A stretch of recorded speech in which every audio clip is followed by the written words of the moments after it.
First chapter किसी भी book का बहुत इंपॉर्टेंट होता है, मैंने तुम्हें पहले भी बहुत बारी बताया हुआ है, ठीक है। तो ये जो मैक्रो का फर्स्ट चैप्टर है तुम्हारा, basic concept of macro economics, इसमें से भी 3 चीजें ऐसी हैं जो पेपर में हमेशा आती हैं, ठीक है।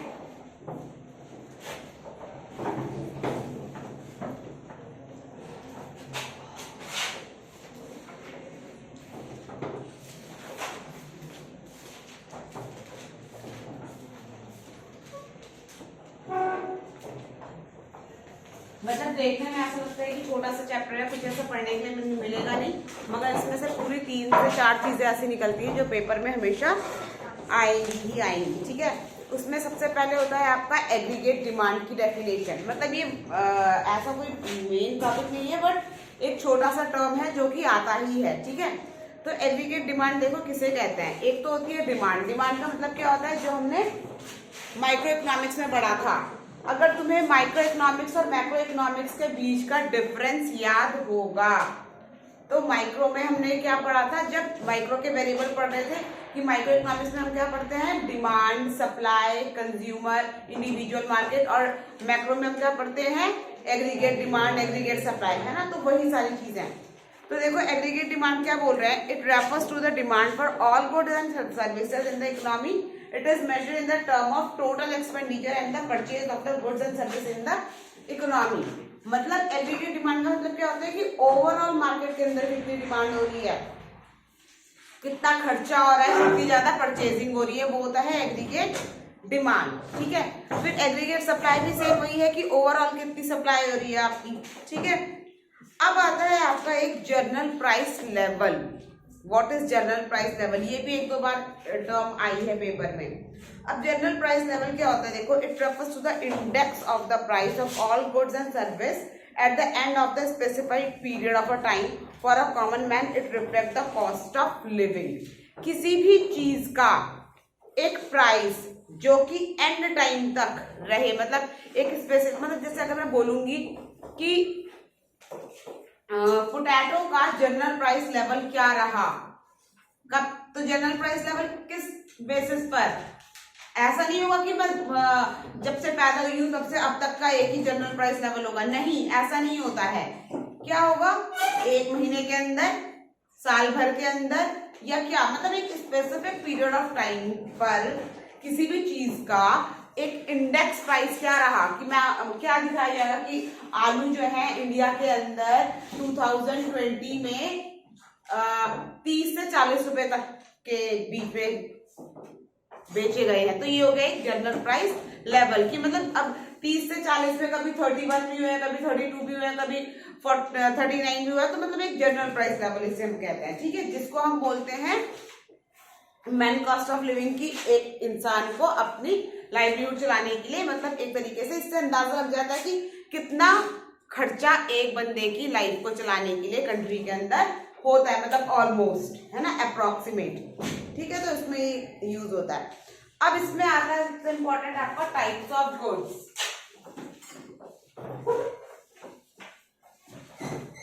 ये इंपॉर्टेंट है, टाइप्स ऑफ गुड्स। तो टाइप्स ऑफ गुड्स में सबसे पहले संस्कृत की बुक है किसी के पास? टाइप्स ऑफ गुड्स में सबसे पहले आता है बच्चे आपका फाइनल गुड्स। तो इसमें कुछ भी ऐसा नहीं है जो तुम्हें ना पता हो। फाइनल गुड्स कौन से होते हैं? Very good. Final goods are those goods which have cross the काय का बाउंड्री लाइन, प्रोडक्शन की जो बाउंड्री लाइन को क्रॉस कर चुका होता है ना। अब उसके ऊपर कुछ भी ऐसा प्रोसेसिंग नहीं होना था जो कि रेडी टू कंज्यूम होता है। मींस क्या बोलेंगे कि final goods are those good which are ready to consume and they have cross the boundary line of production. जिस पर अब कोई भी प्रोडक्शन नहीं होना है, वो रेडी टू कंज्यूम है, ठीक है। सिंपल है, कुछ नहीं है इसमें। नेक्स्ट आता है आपका इंटरमीडिएट गुड्स।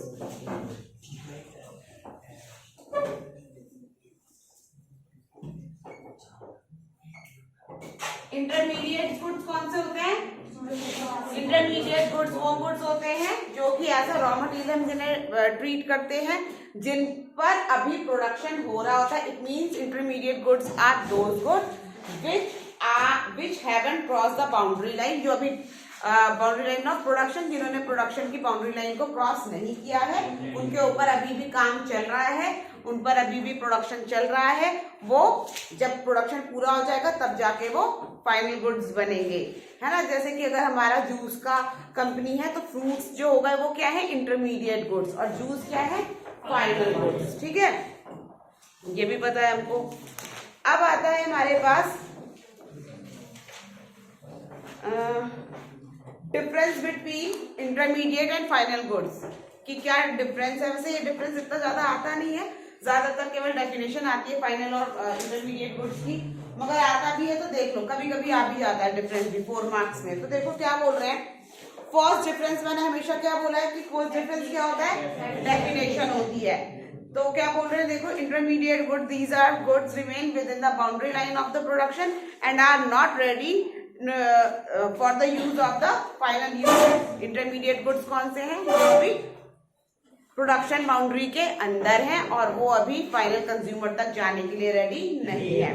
जबकि फाइनल गुड्स क्या है, these goods are outside of the boundary line production and are ready for the use by their final user. Final goods कौन से हैं, जो इन्होंने प्रोडक्शन बाउंड्री को क्रॉस कर दिया है और अब वो उनके यूजर्स के थ्रू फाइनली कंज्यूम करने के लिए भी रेडी हैं। फिर intermediate, these good may be use as a raw material for the production for the other goods during the accounting year. Intermediate goods क्या होते हैं, ये एक तरीके का एज अ रॉ मटेरियल काम करते हैं किसी भी प्रोडक्शन के लिए। जबकि final goods, these goods are not used as a raw material for the production of the goods for the during accounting year। Final goods जो होते हैं वो रॉ मटेरियल की तरह काम नहीं करते हैं, वो फाइनल होते हैं जिनको कंज्यूम करना है आप सीधे। ठीक, these goods may be resold by the firms for the profit during the accounting year। Intermediate goods को सेल आउट भी किया जा सकता है दोबारा से फायदा उठाने के लिए, है ना। जैसे मान लो मैं कहीं से फ्रूट्स लेकर आई जूस बनाने के लिए, अब मैं चाहूँ तो उन फ्रूट्स को किसी और कंपनी को भी बेच सकती हूँ। मेरे पास ज्यादा हो गए, मैंने किसी और कंपनी को भी बेच दिए, क्योंकि रॉ मटेरियल है। तो हो सकता है जो रियल वाले हैं उन्होंने ट्रॉपिकाना को बेच दिए, है ना, तो वहां पे भी वो एज अ रॉ मटेरियल काम आ जाएगा। मगर जो फाइनल गुड्स होते हैं वो सीधे कंज्यूमर को ही बेचे जाते हैं, वो किसी प्रोडक्शन वाले को बेचे नहीं जाते हैं, क्योंकि जब वो चीज बन गई है तो प्रोडक्शन वाले को बेच के क्या मतलब है, उस पर और कितना प्रोडक्शन करेगा वो। ठीक है, जैसे तुमने कई बार देखा ही होगा ना, कई बार हम मार्केट में जाते हैं कोई सामान लेने, तो कई बार बोलते हैं ना कि हमारे पास तो नहीं है, किसी और से लेकर तुम्हें देते हैं, है ना। तो वही चीज है, बोलते हैं इंटरमीडिएट गुड्स। अगर फाइनल गुड होते तो फिर वो नहीं दे पाते, है ना, क्योंकि वो तो सीधे कंज्यूमर को ही देते हैं। Expenditure on this good are called the intermediate consumption of the intermediate cost. Intermediate goods पर खर्चा किया जाना मतलब क्या होता है, इंटरमीडिएट एक्सपेंडिचर कहलाता है ना। और फाइनल गुड्स पर खर्चा किया जाना इट मींस फाइनल एक्सपेंडिचर कहलाया जाता है। ठीक है, These goods are not included in the estimation। हाँ, मेन जो डिफरेंस है, जो तुम्हें हमेशा याद रखना है, जो जिसके लिए ये डिफरेंस पढ़ाया जा रहा है और आगे के चैप्टर में भी जो ध्यान रखना है जब हम नेशनल इनकम कैलकुलेट करेंगे, कि कभी भी हमें इंटरमीडिएट गुड्स का जो भी कॉस्ट होता है, इंटरमीडिएट गुड्स की कॉस्ट कभी भी नेशनल इनकम में ऐड नहीं होती है। हमेशा कौन से गुड्स की कॉस्ट ऐड होती है, हमेशा फाइनल गुड्स की ऐड होती है। क्यों नहीं होगा, देखो इंटरमीडिएट गुड का कॉस्ट नेशनल इनकम में ऐड, क्योंकि देखो एक सिंपल सी बात है, मैं एक बेकरी चलाती हूँ, ठीक है, और बेकरी चलाते हुए मैंने अगर वहां पर ब्रेड बनाया, या फिर चलो बेकरी भी नहीं चला रही, मैं जूस की कंपनी चला रही हूँ, ठीक है, और मैं जूस बना रही हूँ, और मेरा जो जूस का फाइनल बॉटल बनता है वो 150 रुपीज का बन रहा है। ठीक है, एक बॉटल 150 रुपीज का बनता है। ठीक है, अब जूस बनाने से पहले यहाँ पर मैंने शुगर भी लिया है, फ्रूट्स भी लिए हैं, और इन सबको क्रश करके मैं एक मशीन में डालती हूँ। उसके बाद बनता है जूस। तो मतलब फ्रूट्स हो जाते हैं मेरे 20 रुपीज के, शुगर हो जाती है मेरी 10 रुपीज की, मशीन का जो डेप्रिसिएशन लगता है मेरा 10 रुपीज का। तो कितना होगा, 20 + 10 30 एंड +10 40।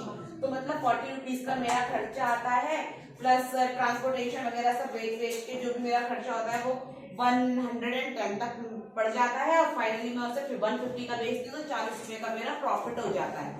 ठीक है। तो फाइनल गुड मेरा कितने का बिक रहा है? 150 का। सपोज मैंने जो ये रॉ मटेरियल इंटरमीडिएट गुड्स लिए, इस 150 में तो ये सारी कॉस्ट इंक्लूड है ना, उसमें फ्रूट्स का भी कॉस्ट इंक्लूड है, शुगर का भी, मशीन का डेप्रिसिएशन भी, ट्रांसपोर्टेशन वगैरह, सारे टैक्सेस वगैरह सब इंक्लूड करके आया है ना 150 का बॉटल मार्केट के अंदर, यानी कि ये सारा अमाउंट इसमें एडेड है ना फाइनल गुड में।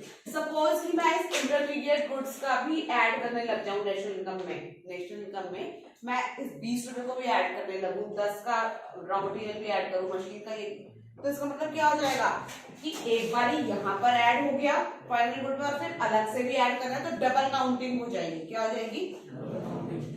तो इसको हम बोलते हैं डबल काउंटिंग का एरर। ये मोस्ट इंपॉर्टेंट टॉपिक है डबल काउंटिंग का, जो है वो तुम लोगों ने रिटर्न में किया भी होगा, मैंने भेजा था ये, और ये बहुत इंपॉर्टेंट भी है, अभी नेक्स्ट चैप्टर में आएगा, ठीक है, डबल काउंटिंग वाला। अब आता है आपका कंज्यूमर गुड्स, ठीक है। कंज्यूमर गुड्स देखो कौन से गुड्स होते हैं? कंज्यूमर गुड्स वो गुड्स होते हैं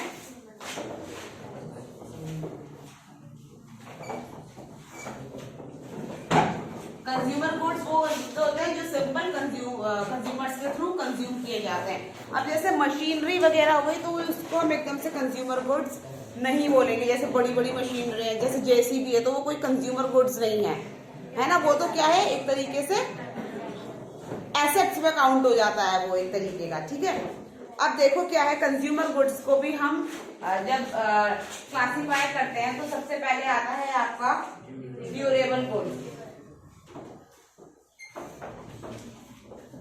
फिर आता है आपका सेमी ड्यूरेबल,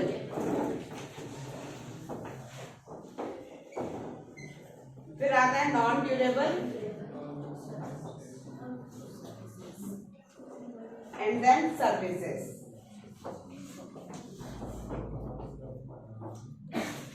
तो ड्यूरेबल गुड्स देखो कौन से होते हैं, नाम से पता चल रहा है, वो गुड्स जो काफी लंबे टाइम तक, लॉन्ग रन तक आपके काम में आते हैं, जो ड्यूरेबल रहते हैं। जैसे कि जितने भी हमारे घर में जैसे रेफ्रिजरेटर है, टीवी है और आपका डीवीडी प्लेयर है, जो भी सेट की चीजें हैं वो ड्यूरेबल गुड्स होती है। वो ऐसा नहीं होता ना कि हमने इस बार खरीदा फिर 6 महीने बाद या साल भर बाद दोबारा एक फ्रिज आ रहा है, दोबारा एक टीवी आ रहा है, ऐसा नहीं होता, काफी लंबे टाइम तक वो रहते ही हैं, ठीक है।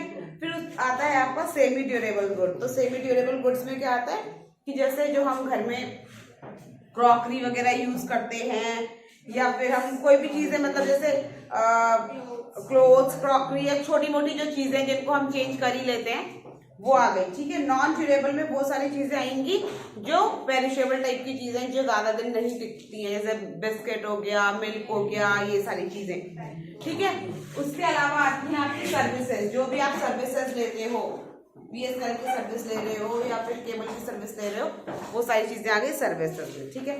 अब आते हैं आपके कैपिटल गुड्स। तो कैपिटल गुड्स वो होते हैं जो आपके प्रोडक्शन में या किसी ऐसी चीज में काम आते हैं जो फर्दर आपको बेनिफिट पहुंचाते हैं। Capital goods are those goods which are used in the process of production for the several year and which are the high value, these good are fixed asset at the producer. कौन से होते हैं capital goods? जिससे आप production के लिए use करते हो, कुछ बनाने के लिए यूज करते हो, और जो काफी लंबे टाइम से काम में आ रहे हैं, जो कि एक तरीके का एसेट माना जाता है। जैसे बड़ी बड़ी मशीन वगैरह जो मैंने अभी तुम्हें बताई थी, जेसीबी वगैरह, ये सारी चीजें, ठीक है। अब आता है आपका नेक्स्ट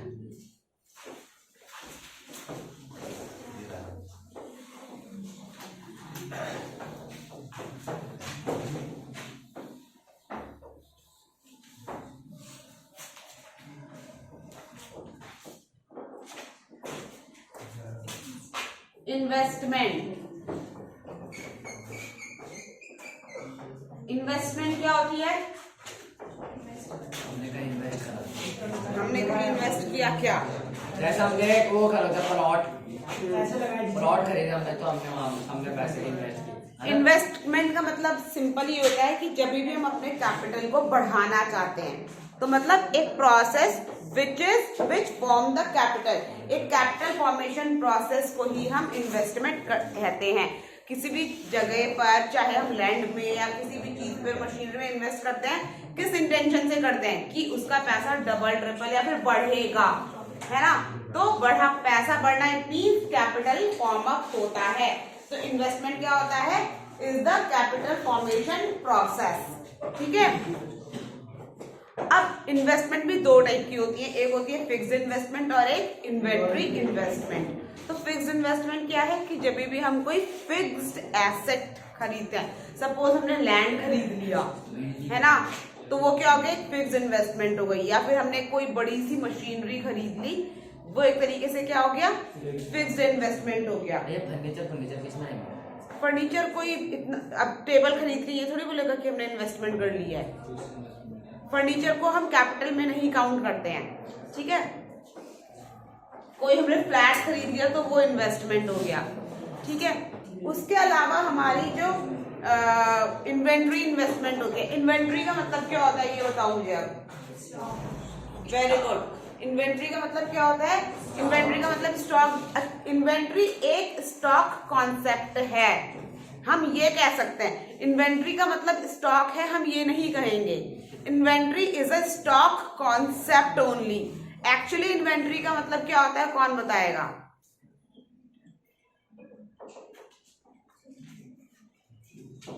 दो तरीके का कॉन्सेप्ट होता है ना, फ्लो कॉन्सेप्ट और स्टॉक कॉन्सेप्ट। तो इन्वेंट्री एक तरीके का स्टॉक कॉन्सेप्ट है, मगर इन्वेंट्री होता क्या है?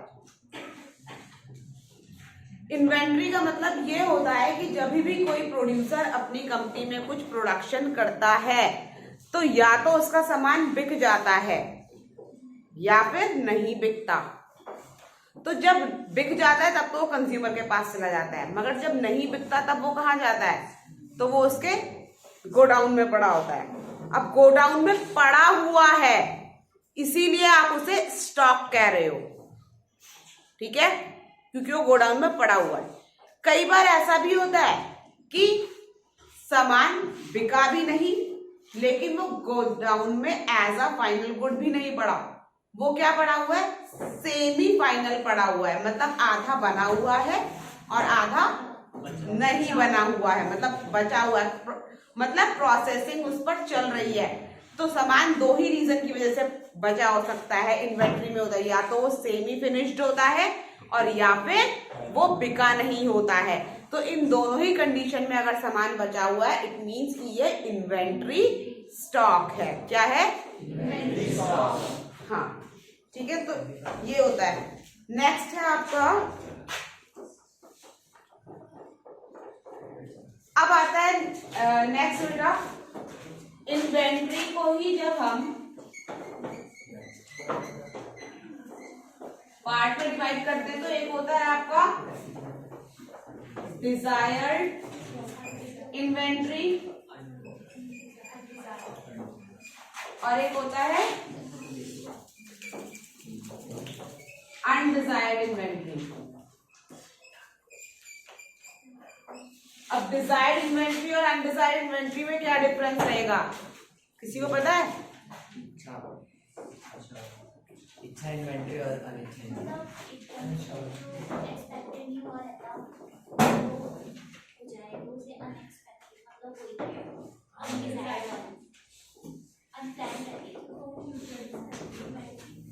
ये एक्सपेक्टेड थोड़ी है, अनप्लान्ड। प्लान्ड और unplanned is another thing and desired and undesired is another thing. इच्छा और अनिच्छा। तो अच्छा चलो बताओ, प्लान इन्वेंट्री क्या होती है? तो मुझे हिंदी मत बता। Plan inventory means satisfy. बैठो सुनो, डिजायर्ड इन्वेंट्री वो इन्वेंट्री होती है जो प्रोड्यूसर प्लान करके डेलिबरेटली एक डिजायर उस अपनी इच्छा अनुसार किसी चीज को स्टॉक में रख रहा है। सपोज मैंने बनाए वुलेंस जैकेट्स, मैंने बनाई अगस्त में, अब बिकने के लिए तो वो अक्टूबर में भी बिक रही थी, सितंबर अक्टूबर में वो बिक्री शुरू हो गई थी, मगर मैंने उसका स्टॉक रिलीज नहीं किया मार्केट में, क्योंकि मैं चाहती थी कि मुझे उसके अच्छी कॉस्ट मिले, इसलिए मैं उसको नवंबर लास्ट और दिसंबर में रिलीज करूंगी, इसलिए मैंने उसको अपने इन्वेंट्री में ही रखा। तो वो क्या था, डिजायर्ड इन्वेंट्री थी, मेरे मन से था वो इन्वेंट्री, मैं चाहती थी इसलिए था, वो मेरा प्लान था कि मैं उसे आगे बेचूंगी, उस टाइम नहीं बेचूंगी, वो था प्लान इन्वेंट्री। जबकि अनडिजायर्ड मतलब अनैच्छिक या फिर अनप्लान्ड जिसे तुम कह रहे हो, वो क्या है कि मैं दिसंबर में वो स्टॉक निकालना चाह रही हूँ वुलेंस का, मगर अब कंज्यूमर ही नहीं ले रहे, शायद उनको ये लग रहा है कि अब तो सर्दियां निकल गई, अब हम लेके क्या करेंगे, तो अब वो बिक ही नहीं रहा। तो अब जब बिक ही नहीं रहा तो मैं फेंक भी नहीं सकती, तो मुझे क्या रखना पड़ रहा है, उसे स्टॉक में रखना पड़ रहा है, इन्वेंट्री में रखना पड़ रहा है। I have to put it into inventory, have to वाली फीलिंग जब आ गई तो वो क्या हो गया, अनडिजायर्ड इन्वेंट्री हो गई। किसी बात है, ठीक है। अब जो सामान बिक जाता है उसे क्या बोलते हैं? वो तो सेल आउट हो गया, ठीक है। अब नेक्स्ट है,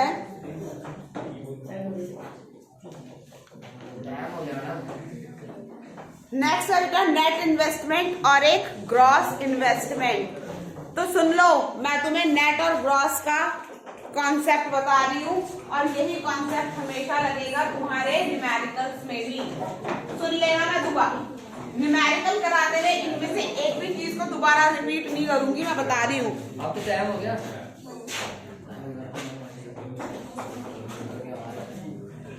सुनो, नेट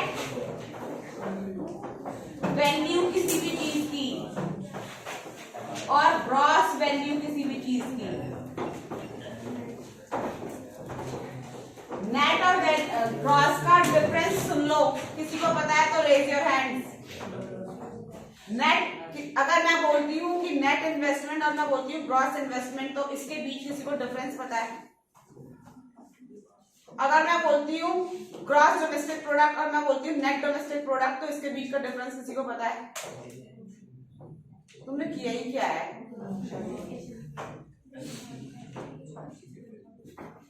नेट मतलब प्रॉफिट। थप्पड़ दो, बैठ।